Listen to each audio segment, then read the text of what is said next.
안겨서 참된 안식과 위로를 받는 시간이 되기를 주님의 이름으로 축복합니다. 할렐루야.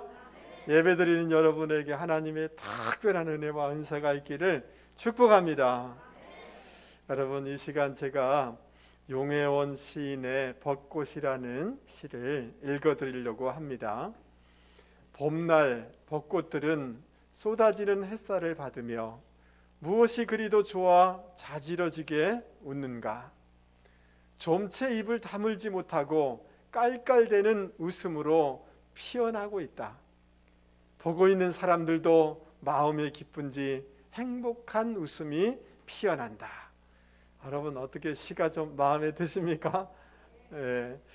여러분, 시인은 저 벚꽃을 보면서 입을 다물지 못하여서 깔깔대며 웃는 모습을 보았습니다. 굉장히 놀라운 그런 통찰력이죠.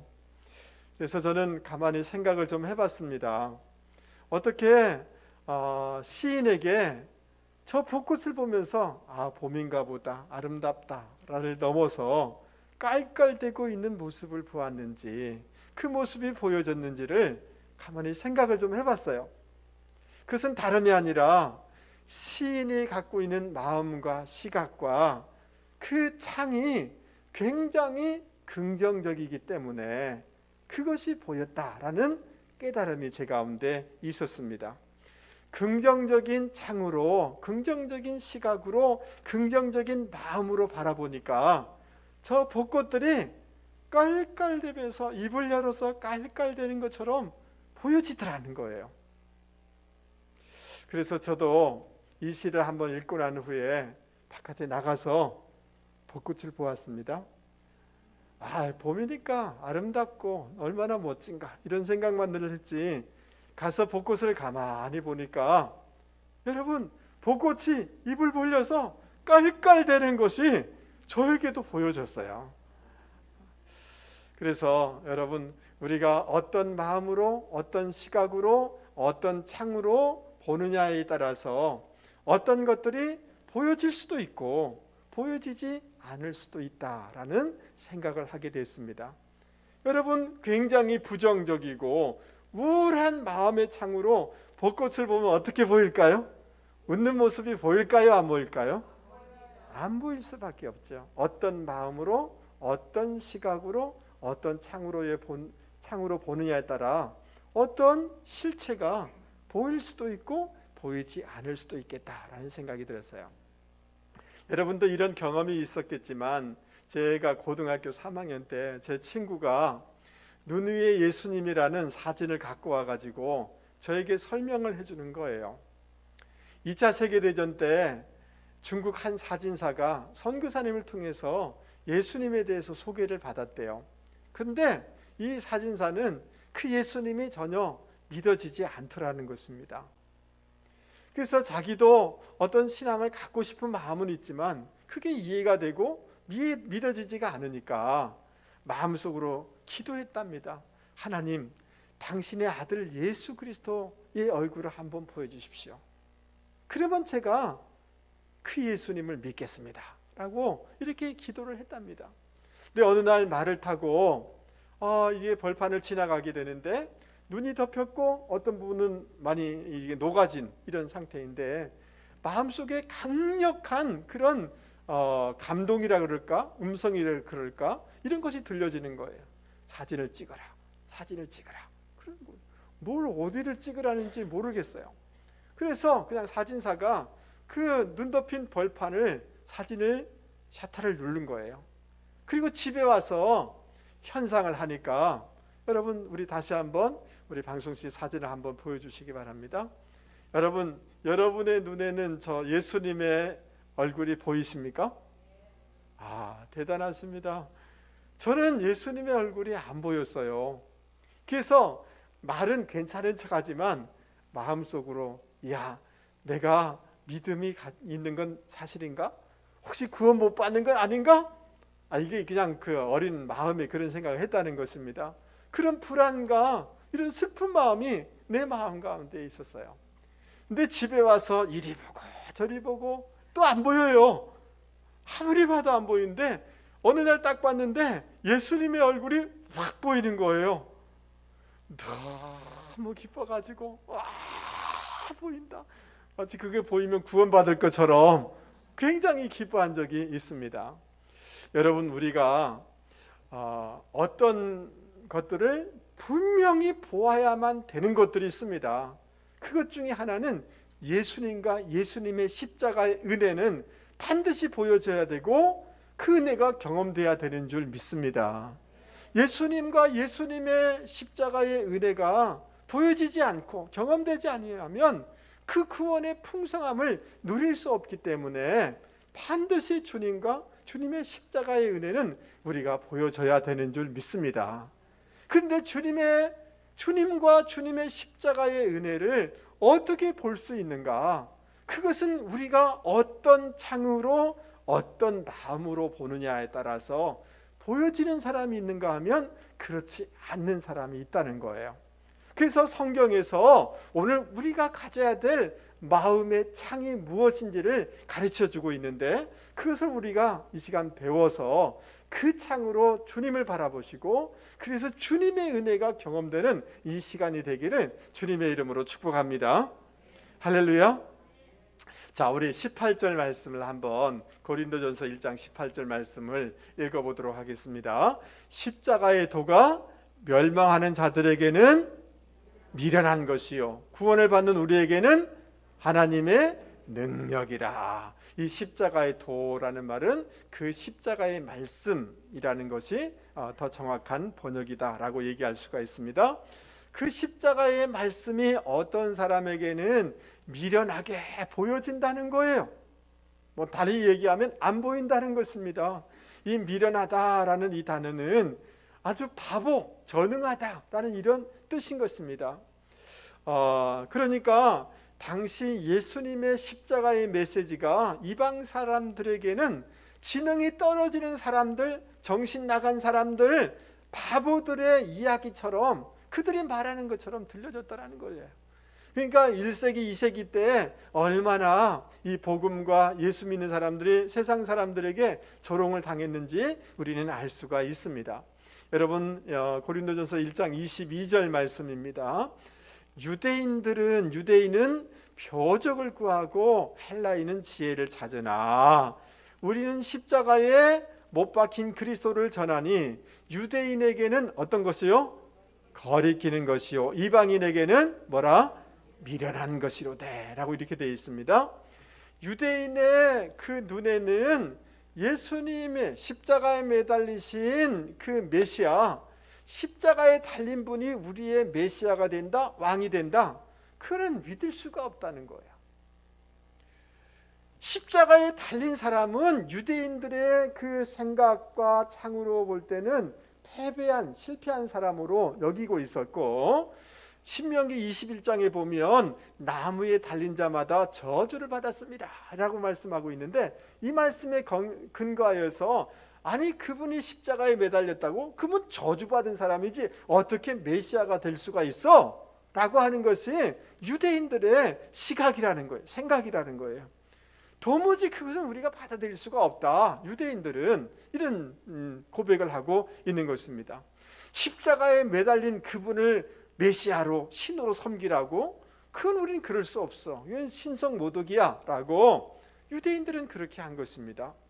자, 로마인들은 어떻습니까? 십자가에 매달린 분, 그것이 메시아다? 이건 난센스라는 거예요. 여러분, 로마인들은 그 나라를 반역하거나 중죄인들에게 십자가형을 바란 거 아닙니까? 십자가는 너무나 고통스러운 형벌이기 때문에 그 로마인들은 굉장히 이것을 혐오했어요. 십자가에 달린 사람, 십자가형 자체를 굉장히 혐오한 것을 볼 수가 있습니다. 자, 그런데 십자가에 달리신 분이 우리를 구원하기 위해서 오신 구세주다, 메시아다, 그거는 난센스라는 거예요. 그건 믿을 수가 없다는 거죠. 십자가에서 그 노예처럼 죽임을 당한 그분이 우리를 구원해 줄 수 있다? 우리는 믿을 수 없다라고 로마인들은 그렇게 고백했다는 것입니다. 그런데 여러분, 우리가 이 지점에서 조금 더 생각해 볼 필요가 있습니다. 왜 유대인들은 왜 로마인들은 그 십자가의 예수님이 메시아로 보여지지 않았는가라는 것입니다. 여러분, 주님이 십자가를 지시기 위해서 예루살렘으로 올라갈 때 세베대의 그 아들의 그 어머니가 이렇게 하지 않습니까? 주님 앞에 와가지고 주님, 주님의 나라가 임할 때 우리 아들 주님의 우편과 좌편에 앉게 해주십시오. 이렇게 부탁하지 않습니까? 주님이 예루살렘에 올라가면 굉장히 정치적으로 대통령이 되고 왕이 되는 줄 알고 영의정 자의정이 되게 해주십시오 라고 얘기를 한 거예요. 청탁을 한 거죠. 좀 친하니까 부탁을 한 것입니다. 그 얘기를 취해서 얼핏 들은 제자들이 아니 자기들만 출세하려고 하면서 굉장히 화를 내는 이런 기사가 복음서에 나와 있는 것을 볼 수가 있습니다. 여러분, 우리 주님께서 십자가 지시고 부활하셔서 40일 동안 제자들과 함께 하나님 나라에 대해서 설교해 주셔요. 그런데 그럼에도 불구하고 제자들이 뭐라고 얘기하는 줄 아십니까? 주님, 이스라엘 나라를 회복하심이 이때입니까? 라고 질문을 해요. 그러니까 여러분, 이 제자들이 이랬다면 유대인들은 더한 그런 생각을 가지고 있었는데, 그것은 뭐냐 하면 메시아가 오면 다윗 왕처럼 와서 그 적들을 물리치고 이 나라를 정치적으로 해방시키고 우리에게 자유를 줄 것이다. 그리고 그 주님 가까이 있으면 우리가 출세할 것이다. 어떤 것을 얻게 될 것이다 라는 생각이 유대인들 마음속에, 제자들 마음속에, 종교 지도들 마음속에 있었던 것입니다. 즉 여러분, 그들은, 유대인들은 22절만 보면 표적을 구했다라고 얘기하고 있는데, 가시적이고 내가 볼 수 있고 내가 얻을 수 있는 그 어떤 욕심이 유대인들 가운데 있었기 때문에 그 은혜의 예수님, 십자가의 예수님이 보여지지 않았던 것입니다. 자기의 계산, 자기의 야망, 자기의 욕심의 눈을 가지고 십자가에 달리신 예수님을 바라보니까 메시아이신 예수님이 보일 수가 없었던 것입니다. 여러분, 이해가 되시면 아멘 하시기 바랍니다. 자, 여러분, 로마인들도 마찬가지입니다. 여러분, 로마인들은 어떻게 하면 명예를 얻을 수 있을까? 어떻게 하면 권력을 얻을 수 있을까? 어떻게 하면 높은 지위에 내가 올라갈 수 있을까가 그들의 중요한 가치 기준이었습니다. 그 기준으로 예수님을 바라보니 절대로 받아들일 수가 없었던 것입니다. 즉 그들의 눈과 창은 이런 명예와 권력과 지위에 대한 욕심이 있었기 때문에 이사야 53장에 나와 있는 예수님이 보여질 수가 없고 경험될 수가 없었던 것입니다. 여러분, 사울이라는 사람이 예수 믿는 사람들을 끌어오고자 다메섹으로 가다가 주님께서 강력한 빛으로 임하여서 그를 만나십니다. 왜 나를 핍박하느냐? 거기서 이 사울은 꼬꾸라지게 되어집니다. 강력한 빛이 임하였기 때문에 그의 눈을, 시력을 잃게 되어집니다. 아무것도 볼 수가 없는 거예요. 사람에 의해서 움직여지 끌려가게 되는 거죠. 그때 주님께서 아나니아라는 사람을 보내주게 됩니다. 아나니아가 사울에게 안수 기도할 때 여러분, 그 사도행전에 보면 그의 눈에서 비늘 같은 것이 벗겨져서 다시 보게 되었다라고 기록되어 있습니다. 여러분, 이 비늘이라는 레피스라는 이 단어는 뭐냐 하면, 여러분 생선을 이렇게 다듬다 보면 겉에 비늘이 있지 않습니까? 그러니까 사울의 눈에는 그 생선의 비늘 같은 것들이 덮어져 있었기 때문에 예수님이 보일 수가 없는 거죠. 그 안수기도 해줄 때 그 비늘 같은 것이 벗겨짐으로 다시 보게 되었다. 이 다시 보다라는 이 단어는 다시 시력이 회복되다는 뜻도 있지만 하늘을 look up, 하늘의 세계를, 진리의 세계를, 예수님을 보게 되었다라는 이런 뜻을 가지고 있는 것입니다. 여러분, 사울의 눈에 비늘 같은 것들이 덮여 있었던 것이 뭡니까? 그것은 욕망의 비늘이에요. 자아의 비늘이에요. 자기 욕심과 자기 생각, 자기 틀. 여러분 저를 한 번만 보시죠. 여러분 우리에게는 자기 틀이 있어요. 이해되세요? 예, 여러분 가만히 이렇게 보세요. 정치하는 사람들 보면 자기 진영의 그 틀밖에 못 보니까 다른 사람은 다 틀린 것으로만 보여지잖아요. 여러분 이해되십니까? 우리는 저거 잘못됐다라고 보여지는데 그 진영에 있는 사람들은 그것이 잘못됐다라고 안 보여요. 왜냐하면 자기 생각과 자기 틀의 비늘이 눈에 딱 가려 있기 때문에 안 보이는 거죠. 그러므로 여러분 우리가 주님의 십자가, 주님이 우리 가운데 보여지는 은혜가 있기를 바랍니다. 그러려고 하면 우리의 야망과 욕망과 이런 자아와 자기 생각의 이 비늘이, 이 창이 끼어질 때 그 지점에서 주님이 보여지기 시작하는 줄 믿을 수 있기를 바랍니다. 여러분 제가 사진을 하나 보여드리려고 합니다. 여러분 저거는 예루살렘 베들레헴에서 한 8km 떨어진 곳에 예수 탄생 교회의 모습입니다. 위에서 보면 십자가 향의 그런 교회입니다. 저 보이는 것이 그 예수 탄생 교회에 들어가는 출입문입니다. 다음 사진을 한번 보여주시기 바랍니다. 예수 탄생 교회에 들어가는 출입문은 너무 낮습니다. 1.2m밖에 되지가 않습니다. 어린애 외에는 다 고개를 어떻게 해야 돼요? 숙여야지 예수 탄생교회, 예수님이 탄생했던 지역으로 알려진 이 예수 탄생교회에 들어갈 수가 있는 것입니다. 여러분 저 사진을 보면서 깨닫는 것이 있어요. 여러분 나의 생각, 나의 높아진 생각, 나의 틀, 나의 욕망, 여러분 왜 교회를 나오십니까? 왜 신앙생활을 하십니까? 내 명예를 위해서, 내 출세를 위해서, 내가 교회에서 무엇인가 힘쓰기 위해서 혹시 신앙생활 하지는 않으십니까?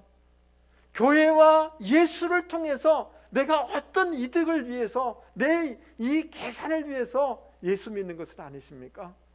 그곳에서 내려올 때, 낮아질 때, 깨트려질 때 그 지점에서 우리를 섬기기 위해서 오신 예수님, 우리를 위해서 대성물이 되기 위해서 오신 그 주님의 그 뜨거운 사랑을 경험하게 되는 줄 여러분 믿을 수 있기를 바랍니다.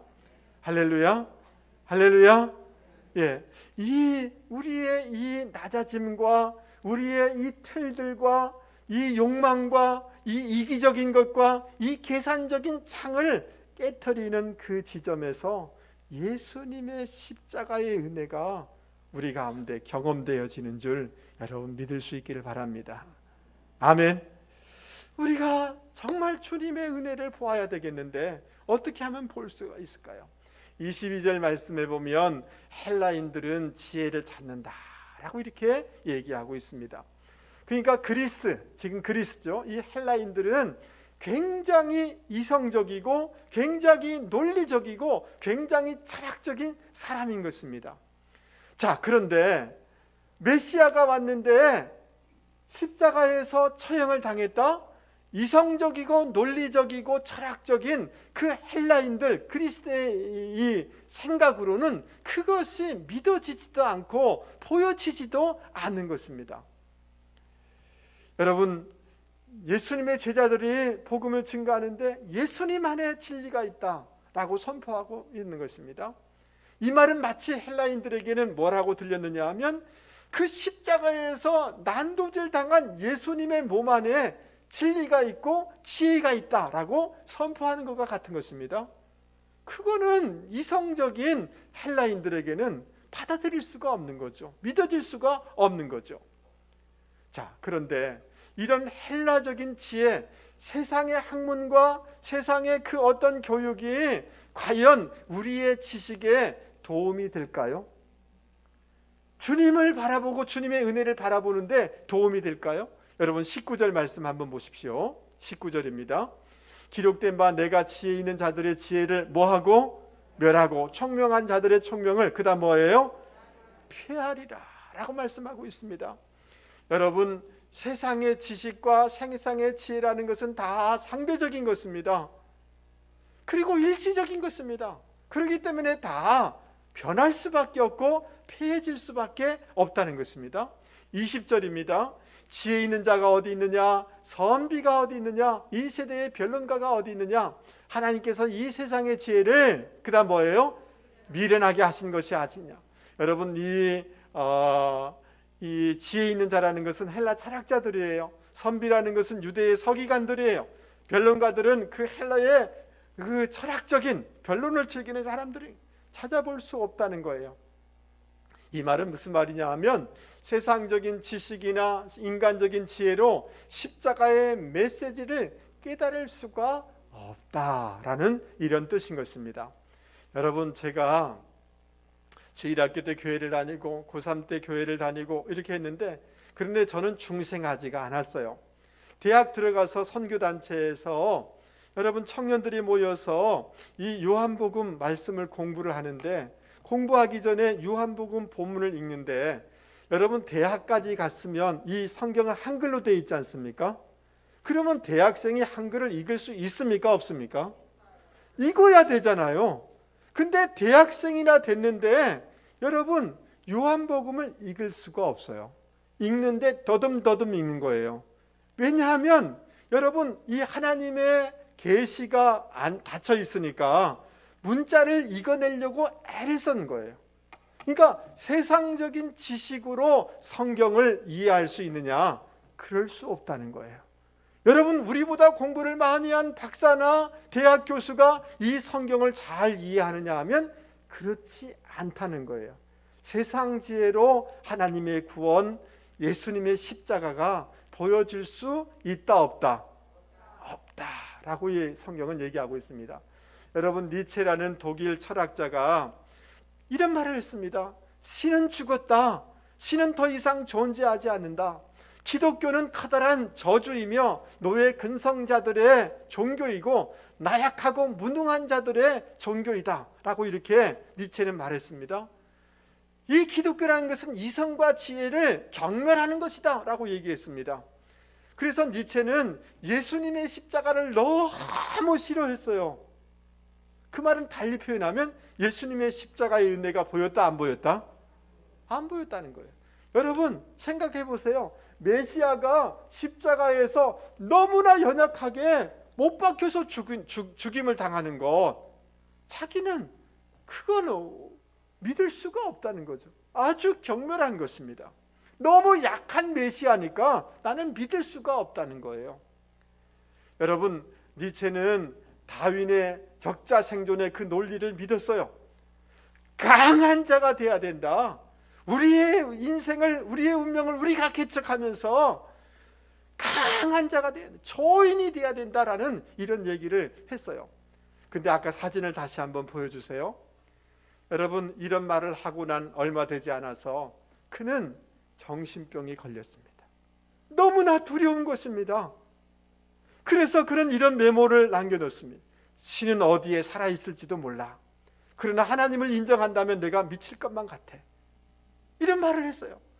너무 두려움과 공포 가운데 우리는 강해야 된다라고 얘기했는데 자기 인생이 두려운 거예요. 그리고 정신병에 걸렸다가 비참한 최후를 맞이하게 된 것을 우리는 알 수가 있습니다. 여러분, 이 니체의 철학을 가장 영향받은 사람이 누구냐 하면 히틀러예요. 그 초인 사상을 정치적으로 이루려고 한 사람이 히틀러예요.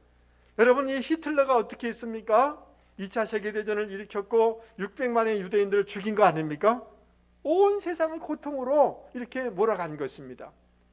그러니까 예수님을 부인하고 예수님이 보이지 않은 그 인생이 강하고 아름다운 열매를 맺었느냐 하면 그렇지 않더라는 것입니다. 세상 논리로, 세상 이성으로 예수님이 보여지느냐 하면 보여지지가 않고 그 예수님을 또 보여지지 않는 인생이 이런 아름답지 못한 인생을 살게 되더라는 거죠. 할렐루야, 할렐루야. 여러분, 그래서 21절 말씀 보세요. 하나님의 지혜에 있어서는 이 세상이 자기 지혜로 하나님을 뭐예요? 알지 못함으로. 이 세상 지혜로 하나님을, 십자가를 알 수가 없어요.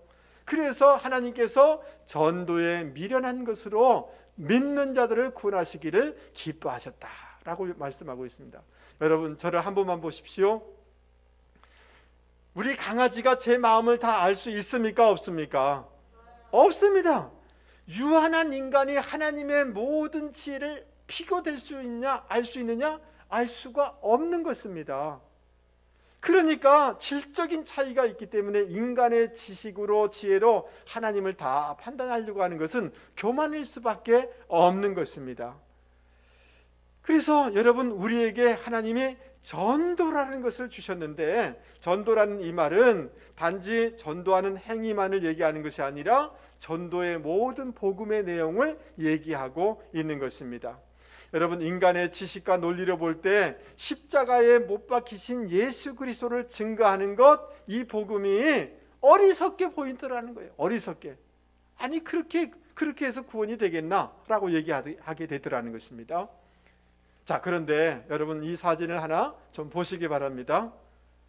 여러분, 저 사진은 영국의 28살 난 이 자매의 캐슬린 오즈라는 이 자매의 모습입니다. 아이를 가졌는데 임신 4주 차에 여러분, 다리에 골육암이라는 것이 판명이 됐어요. 그러니까 병원에서 이제 이 산모의 건강을 위하여서 이 아이를 지워야 되겠다고, 그리고 항암 치료를 받아야 당신이 살 수가 있습니다라고 얘기를 한 거예요. 근데 28살 난 이 산모가 그를 거절했습니다. 그리고 아이를 지키기 위하여서 항암제를 거절한 것입니다. 그리고 아이를 출산한 후 그 다리의 암 제거를 위해서 결국은 다리를 절단하게 됐다는 거예요. 여러분, 이게 여러분 이해가 되십니까? 어떻습니까? 이해가 되십니까? 다시 얘기를 하려고 합니다. 여러분, 최근에 미국에서 우리 한인 여성을 도와주기 위해서 그 강도에서 칼이 9번 찔렸는데 9번 찔리면서도 그 한인 여성을 구해줬다는 뉴스를 여러분 본 적이 있습니까? 아니, 대답해 보세요. 없어요? 예, 그 뉴스가 있었어요. 여러분, 아이가 자동차에 칠 그 순간에 어머니가 뛰어들어서 아이를 건지고 본인은 돌아가셨다는 이런 기사를 한 번씩 여러분 보시죠? 이것은 여러분 이해가 되십니까? 이해가 되죠. 왜냐하면 어머니의 사랑이라는 관점에서 바라보면, 사랑의 역설이라는 창으로 바라보면 어머니의 사랑이 너무 크기 때문에 질병도 죽음도 뛰어넘어서 아이를 건져내는 것들이 이해가 되고 보여지는 것이죠. 맞습니까? 주님의 십자가를 그 사랑의 역설이라는 창으로 바라보시면, 우리의 죄가 너무 머리로 지은 죄가 너무 많기 때문에 당신이 가시면류관을 쓰셨고, 우리의 마음으로 지은 죄가 너무나 크기 때문에 당신이 창에 찔리셨고, 우리가 가지 말아야 될 곳에 간 곳이 너무 많고 그 흔적이 너무나 창피하기 때문에 그 흔적을 지우기 위하여서 주님의 다리에 못이 박혔다는 것이, 주님의 사랑의 역설의 창으로 바라보면 그 주님의 십자가가 이해가 되고 믿어지고, 그곳에서 하나님의 사랑에 대한 감격과 감사가 우리 가운데 회복되는 줄 여러분 믿을 수 있기를 바랍니다. 아멘. 나를 사랑하는 하나님의 사랑의 창으로 바라보니 너무나 나를 사랑하셔서 십자가에 내 죄를 대신하여 돌아가셨다는 것이 감사고 감격으로 보여지고 경험되더라는 것입니다. 아멘. 나를 사랑하시는 하나님의 사랑의 역설의 창으로 예수님의 십자가를 바라볼 수 있는 저와 여러분이 되실 수 있기를 바랍니다. 할렐루야. 여러분 18절 말씀 우리 같이 한번 읽어보도록 하겠습니다. 18절입니다. 크게 한번 읽어보죠. 십자가의 도가 멸망하는 자들에게는 미련한 것이요 구원을 받는 우리에게는 하나님의 능력이라. 십자가는 하나님의 능력이라. 아멘 하시죠? 하나님의 능력이라.